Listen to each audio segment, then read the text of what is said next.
అపార భూతదయ అంటే పరమాత్మ మనల్ని ఎలా క్షమిస్తున్నాడో మన తప్పుల్ని, మనం కూడా మన తోటి వాళ్ళ తప్పులు క్షమించగలుగుతున్నామా లేదా? ముందు అలా వాళ్ళలో లోపాలు చుట్టం అనే దానికి పెద్ద క్వాలిఫికేషన్ అక్కర్లేదుగా.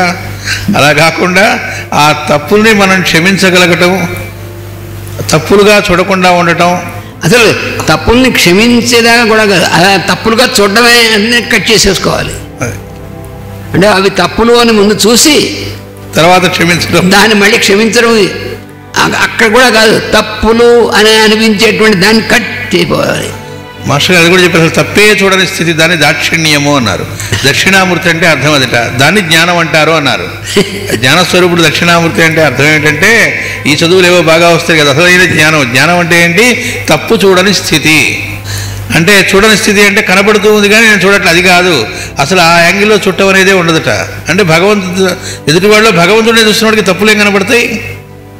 అది జ్ఞానం అంటే అని చెప్పారు. దక్షిణామూర్తి అంటే దాన్నే దాక్షిణ్యము అంటారు ఆ స్థితిని అని చెప్పారు.